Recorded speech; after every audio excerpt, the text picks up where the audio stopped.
Hello, welcome to Wrestling in Mom's Basement.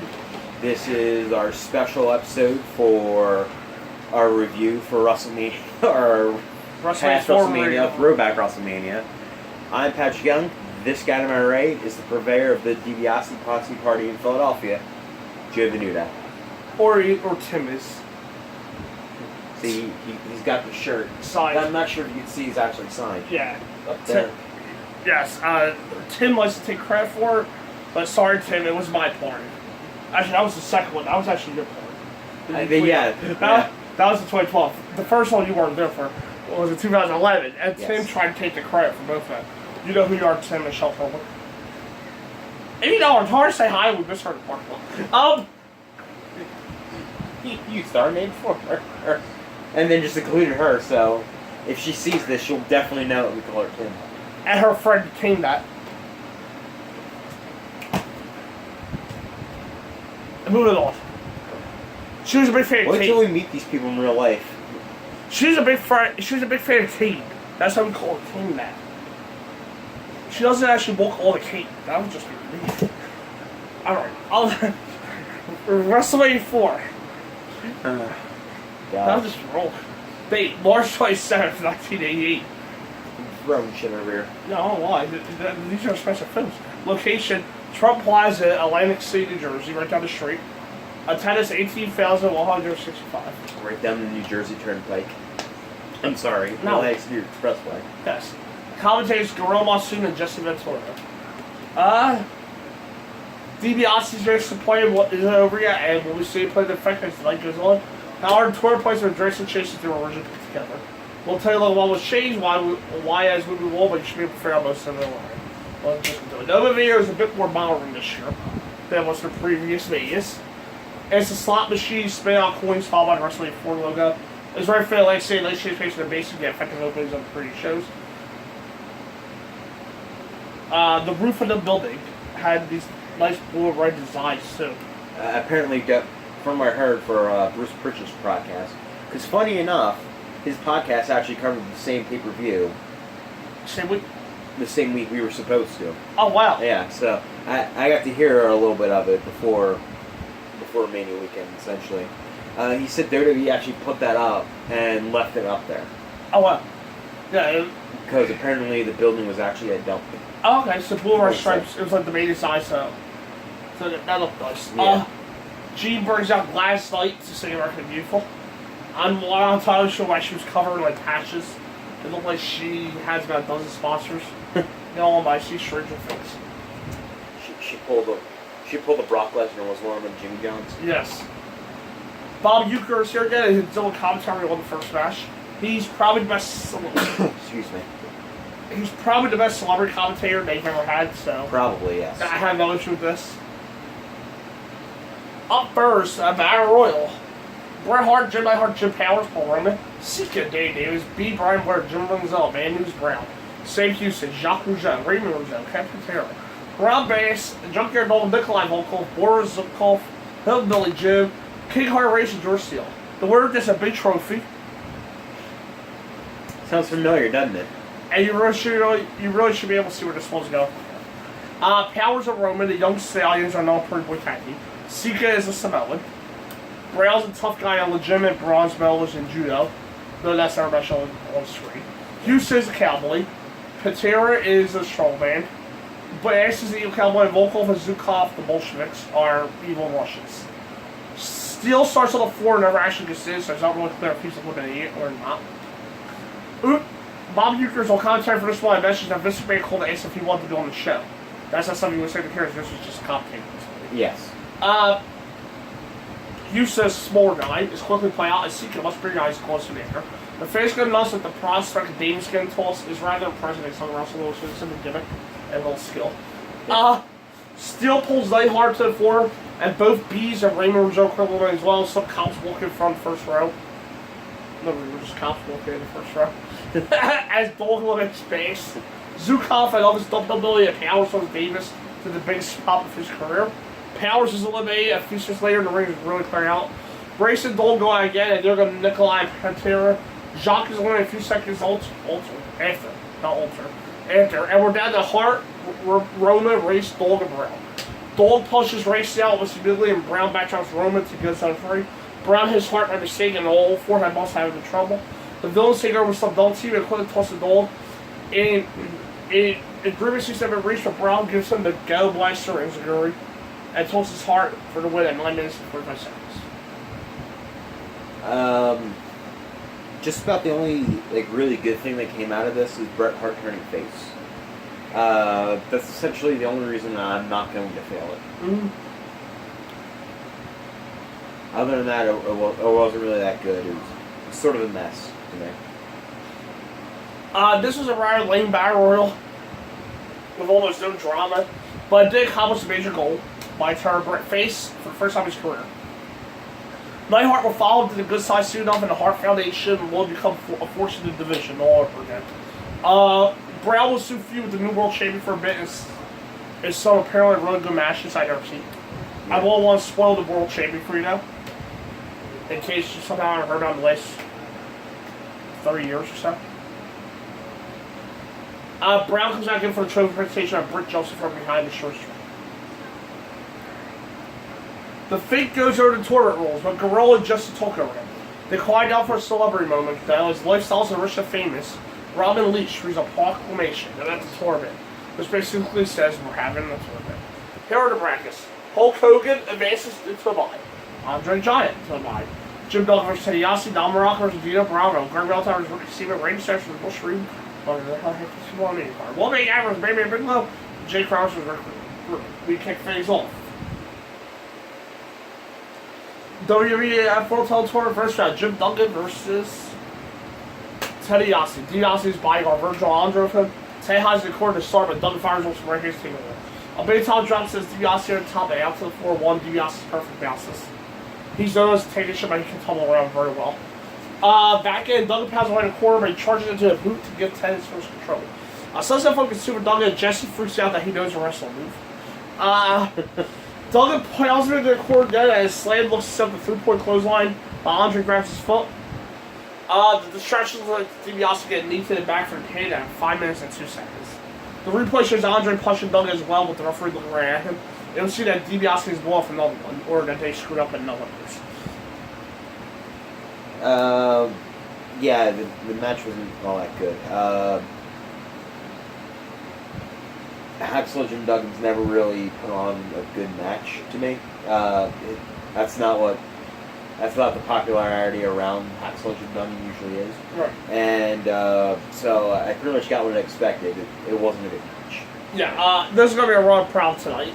These matches could be good, but you can't do much when you have so little time to work with. 5 minutes is enough for a squash, but you need more if you want to see something competitive. Yeah. Duggan DiBiase probably has the most matches to miss out, according to Jim Ross's book. But they were far different people at this point. I give match an F. Bruce BK threatens to cut home top man's here tonight. Adrian takes their column title. Honky Tonk stole the belt from Steamboat just USA Wrestling 3 at South Everson. First round match, Don Morocco versus Dino Bravo. Bravo has Frenchie Martin with him on Morocco now. Good guy has former world champion Billy Graham in his corner. Power versus power here with Bravo taking him in the corner of some of their hands. Morocco comes out and slam, but still in opposition for one little Vader bomb. Me has to just lay next to Bravo and to cover him. Montgomery puts two for Bravo, but he misses the corner to Morocco target. Don starts working on Lay, but gets kicked away so hard that his neck is tied up in ropes. Bravo falls up on the neck with a pile driver. Morocco's move, though Morocco uses it too. So, for 2, followed by a double close, I put both of them down. Morocco takes over, so Bravo pulls the referee in the way of a fly forearm for a DQ of 454. It's essentially I can say the same thing about the first match that I said about this one. The only difference is one of those guys isn't $1 million man. They're kind of both at the same level as Hacksaw Jim Duggan, essentially, just nowhere near as popular, really. Again, not much happened, and it was short, and really not much happened of note. Lame match here with an even lamer ending. They really need to protect Dino Bravo and World Title Tournament at WrestleMania. You can't have him take a rope loss to a former World champion. The ending didn't do any favors either. The whole thing was just messy. It could have been even worse though. That's amazing. F. Bob Uecker, who will mainly be backstage interview tonight, is looking for Vanna White. Besides Hockey Talkman and Jimmy Arnstead. A few bars are exchanged about Bob's abysmal banners, and Bob thinks it might be time for some hair calls. Hockey Talkman throws a backstroke up the Mississippi. Won that message is here? I think so, yeah. World Title Tournament first round. Ricky Steamboat versus Craig Valentine. Ricky has himself him who will wind up being Ricky Steamboat in the early days of NXT. Steamboat runs the start, overdrives Valentine to armbar, and doing some chops good too for the Dragon, and he skids the cabin for dropping, kicking Valentine back. In a rear bosh, Ricky is in the right place to roll Valentine up and has to cover him from two instead. Everyone can make mistakes every now and then, but it's just trying to stay from Steamboat. Valentine pulls Steamboat off the ropes in a big crash. Then one of my all-time favorite exchanges between Gorilla and Jesse. Gorilla, right on the back of the head, right on the external optical protuberance area. Occipital protuberance, yeah. Thank you. And Jesse, Gorilla, that little bump on the back of your head. Yeah. Ricky flips out of bed, to back suplex, and puts on an armbar. Greg is back on a big clothesline to knock Steven down. Gorilla right on the occipital protuberance. We told about that, Jess. Jesse, okay. Back of the head for all you normal people out there. They slung it out as Jesse Five points out Donald Trump in the front row. Valentine came out the fifth floor. Steamboat was a slung out. Greg's top rope chops into the fifth floor. But Steamboat chops his way out again. Now it's Ricky with a top rope chop in the head two. And to show the referee a rear iron row, Steamboat goes up top for a cross by, but Valentine goes for the clean pin at 9-11. I'm gonna definitely say the best match so far. I think it was well worked, but it kind of falls under the same problems the other matches have. Not much happened, and to these two, the match was fine. It just didn't have much to it. There wasn't really a special moment where this match would stand out, especially for what Mania's reputation would be. But probably the best wrestling match so far. So I'm going to give it a little extra. Match of the night by far at this point. And while a lot of that's just the tail in the ring, a lot of it is also due to the extra time they had. It let them build up a match and just get all their stuff in, which is only good for when you have guys in DC out there. This would be it for Steamboat in the WWF, and he had back to the NWA and there's some time off. And for some reason, we didn't get Steamboat versus Savage. Right. Which I believe was teased beforehand. Yeah, it was. I gave it a C-. I actually like the match. I didn't do nice. The British Bulldogs have Matilda back in, and the Islanders, he is the Dole matchup. Dynamite says that Matilda has been traded for a Weasel Hawk. Bobby was known as Weasel. And Kobe Ward can't wait for the 6-8 tag title. Bobby Key receives a package and actually tips the delivery man. Someone give him a doctor. Yeah. WWE World Heavyweight Title for Radio Sessions Brooklyn Street. Savage now full face, and the second was Papa John Company, and Elizabeth are matching blue outfits. Reed shoves Savage down as they announce the debate Murdoch Gorilla will buy a used car from Slick. Savage case suplex the big Reed, so Bush suplex him instead, followed by a hard elbow to the face. Savage elbows up low effect as Reed drops again on his way to a shot yell at Elizabeth. As he goes up, Bush gets slammed down, so the fly elbow for the pin at 4 minutes and 9 seconds. I'm going to say the second best match so far. And literally it's just because it didn't fail and it was slightly better than what I would give the Battle Royal. This is exactly what I was supposed to do. Savage is going to have a deep run into things. He's going to have a relatively easy first round match, he says. Reed was fine as well as a power guy and posed for a bigger friend, ultimately had no chase. This would be his last match with the WWF before he headed for the NWA as well. I gave it a match at D. A D+. He gets a word about the British Bulldogs, order Matilda, because he has Islanders as a surprise outcome. Bob Uecker is offended and will speak at their outrigger dinner. Okay. WWF World Title Tour versus Baby Bigelow versus One Man Gang. Two monsters. Gang is a big biker with Slick as his manager, and Bigelow is slightly smaller, 6'4", 309 pounds. a guy who can fly around amazingly well for someone his size. Yeah. He also has Oliver Humperdinck, a pretty low-level yet very comfortable manager in his corner. Danny Justin from behind, Smash Bigelow corner as Monsoon talks about wrestling 440 pounds. Jesse's stunned. That wasn't here on Monsoon's diet back then in a flame bit that no one did to them fall. Bigelow makes a quick comeback and has a pair of headbutts. Always have slip hold on the ropes, step Bigelow outside. Draw and count out at 2:55. Yeah, I didn't get a great chance for this match, but not much happened. You would think that Bigelow would be on the apron for about 7 of those counts I had before the ring of 10 would be enough to save him. But not quite.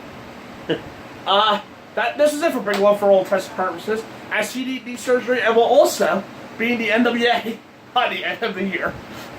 I think the backstory of that is Andre didn't like him and essentially told management and gave him the ass.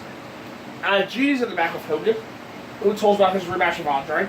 And they're saying about what you were saying, Hogan goes into a bizarre rant about slamming Andre and breaking America off of the fault line and causing everyone to fall into the ocean. Nothing's getting more to say here. It has to be quoted. Yeah. I had to quote this for posterity's sake if fulfilled. Alright? So, well, Donald Trump and all the Hulkamaniacs, because Donald Trump hangs on the top of the Trump Plaza with his family under his other arm. As they... By the way, if you haven't seen any news, Donald Trump actually has a fairly large number of family members. Right. Immediate family members. As they stick to the... 6 kids and 8 grandchildren, yeah, 4 kids, yeah, I think 8 grandchildren, yeah. Wait, 6 kids? Yeah. Donald Jr., Eric, Ivanka, and Tiffany. Oh, I thought he had... Oh, wait, I forgot his youngest. Melania's son, Barry. Yeah. 5, yeah. Yeah. And Donald Trump is hanging on his family on top of the plaza. His family under the other arm as they sink to the bottom of the sea. Thank God Donald Trump's a Hulkamaniac. He'll know enough to let go of his materialistic possessions. Hang on to his wife and the kids. billionaire. Don't power his life all the way to safety. The billionaire and current president of the United States. But Donald, if somehow you run out of gas, and all those little Hulkamaniacs run out of gas, just hang on to the largest Mac in the world and I'll don't power us, backstroke all of us to safety. So to recap, this is the best part of the show. Yes. Number 1, Hulk Hogan basically just declared himself Jesus. Number 2, everyone on his back drowned as he backstrokes through the ocean. Yes, they would. 3, what's with the reference to the backstroke tonight?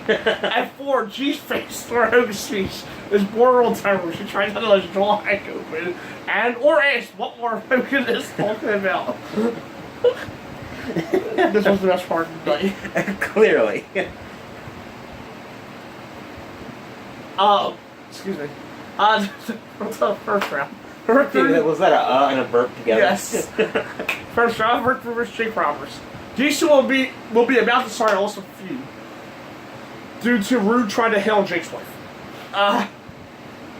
Rude with heat and score still confused ladies right here, but he could be a heavy hitter when needed. Yeah. Feeling out process started until Jake switched some slices to Rude to the corner. Jake starts cranking on arm and even holds it, but Rude punches him to the mat for a unique visual. The wrist lock stays on as they the mat, which shuts up the cold card at 15-minute time limit drill. Back up and knee lift. A knee lift looks to send the knee team, but Rude builds with 4 more stolen ensues until Jake slams him again, but he misses another knee lift and crashes the mat. The hip swivel and elbow drop is a reversal too for Rude, and we hit the chin lock. They're not even behind the penny drill. Even Jesse's wondering why Rude's doing something like this with such a short time limit. Rude almost number 2, and we hit yet no chunk. Jake fights on the back suplex, and Rude still won't work at all. So stops up the 5th chin match, and Jake looks asleep. The fans allow him to win until Jake finally hits with a jolt breaker. It's a remarkable improvement for the fans as they go from Bill to just silence it. Jake starts his comeback with strict close on the details broke up. A double clothesline makes the fans all believe grown. Rude's up first and grabs a roll with his field race on the bell race for the drill at 15 minutes and 13 seconds. Post office. 15 minutes. It It was a boring match, which you don't expect from these two. Right. Even this card brings those two down. It was just a lot of rest holds and essentially posturing for 15 minutes. Again, you can use just the same comments for this match as other matches. It was boring and nothing happened. Absolutely awful here. After 5 minutes of the match, was it Chillock? It's easy to have a 15-minute match get to a draw without board to face death, but they didn't try here. Yeah. I know you don't want to do a no count out in the previous one, but why not double DQ that eat some hated time or something like that? This was awful, just a way to waste time. F. Here the brackets. Hulk Hogan vs. Andre the Giant, Teddy DiBiase vs. Don Morocco, Greg Valentine vs. Steamboat, and One Man Gang, and bye. No, not bye, not full. Well, we never vs. South Thunder.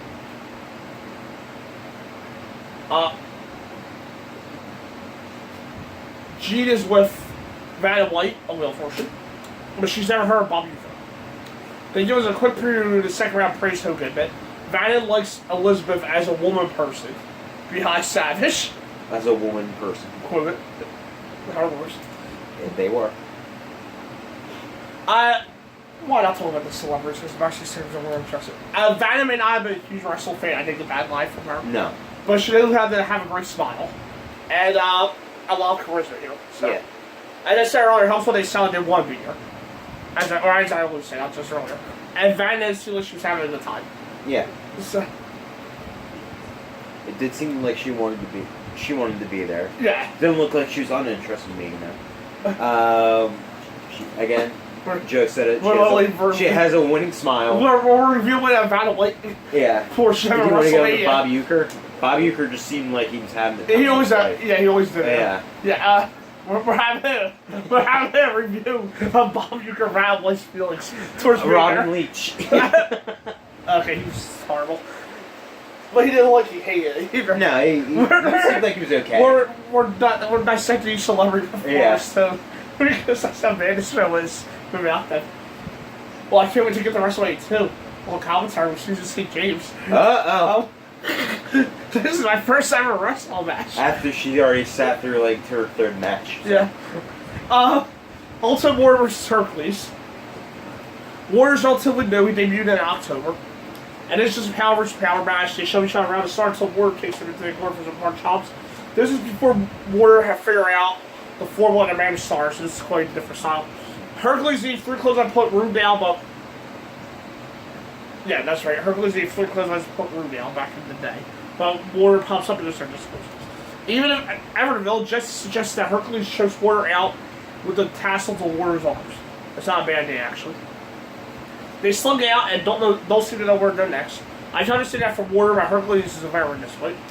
And the top drop puts Warrior down out of the corner. He says, slap on him. There's Phil Nelson. But Warrior climbs the turnbuckles and falls backwards on the Hercules, raises his shoulder for the pin at 436. This is a garbage match. The amazing thing is, Warrior returned around 2 years later, beat Hulk Hogan in the main event of WrestleMania. Yes. In the Skydome. That's the amazing fact. Because you watch this match, you would not see the future WrestleMania main eventer you would see later. No. Horrendous. See, as boring as this one was, at least they kept it short. And you have Warrior be all the same. Character scenes as opposed to real life scenes. To keep his active. Like I said, it's completely different than normal Warrior style. And it was interesting to see something out of the Ordinary. Hercules comes in with the chain of Warrior, takes away, swings around, everything else. F. We see some WrestleMania 4 merchandise as we're in intermission. Boxing license Sugar Ray Leonard's here. Okay. Anything with him? Alright. Longer recap of... He seemed like he was enjoying being a fan. Alright. Longer recap of Andre vs. Hogan, including the build-up to WrestleMania 3. DiBiase paid Andre to bring him in the title, and the main event match was set to WWF World Tour Final Saturday. We go. Hulk Hogan versus Andre the Giant. Andre has DiBiase Virgil with him. Hogan tries to run the Giant, but Andre's right from him a bunch of right hands. So run forearms have Andre stagger, and Hulk breaks him with DiBiase for good measure. Andre gets tied up in the reverse. Hogan will survive forever, allow DiBiase and Virgil, let Andre loose. Even more right hands drop Andre and 3 straight elbows get 2, only to have Andre grab Hogan by the throat to break the cover. Andre sits on Hogan because he doesn't like to make his offense look that complicated. We had the trapezius hold from the Giant. A hold pops out with more right hands. Virgil's trash lets DiBiase get a chair, but Hogan takes away his Andre. The Giant takes a chair, his Hogan with it, and that's a double DQ at 5:23. Yeah, and Hogan's chair shots are so excellent too. Here, hold on, let me give you a pantomime of it.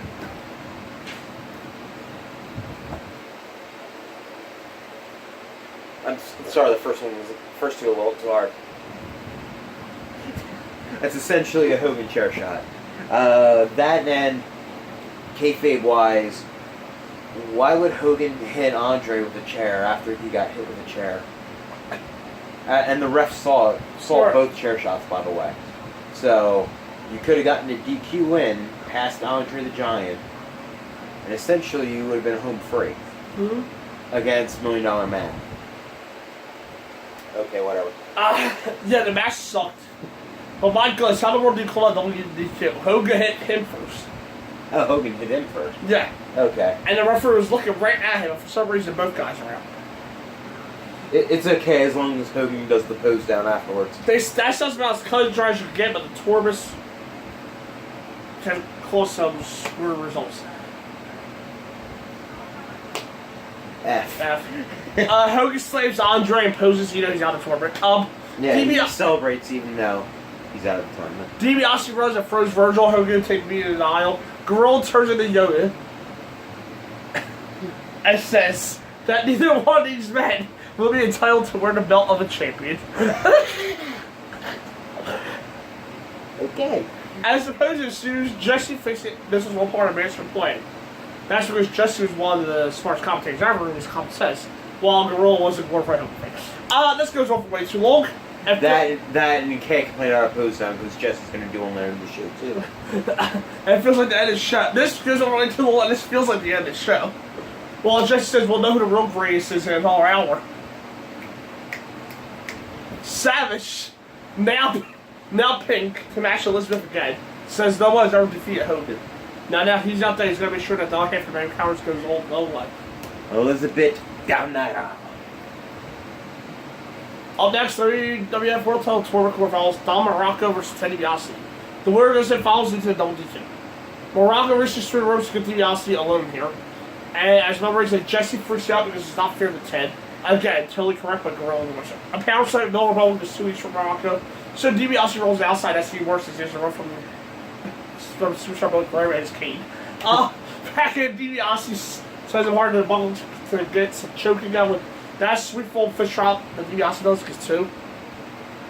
But misses elbow, back up and Morocco charges into the stun gun to send DiBiase to the finals at 5:35. Let's see, what should I call this match? Boring and nothing happened. I find it interesting that DiBiase won his first match without using his finish at all. That I did find interesting. Yeah. It's always cool to see him say something like that, but instead of say something wrong, Morocco was a good choice to put DiBiase over here, and the match was fine enough. Not good. I gave it an F. It was bad. F.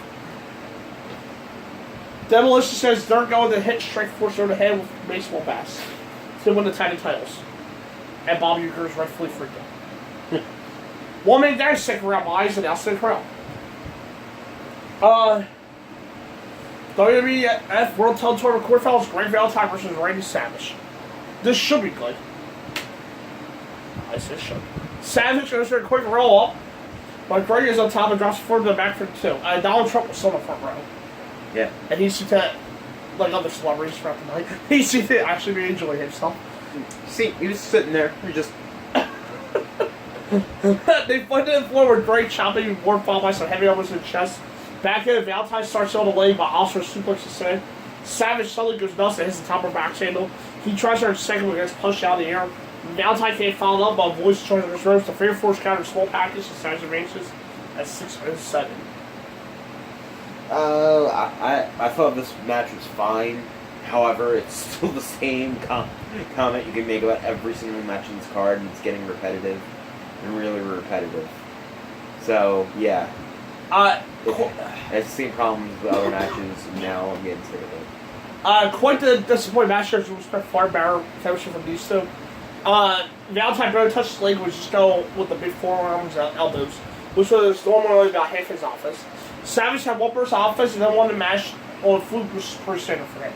Not a good match here, which is kind of a surprise considering who won. F. Up next, we continue this show. Yes.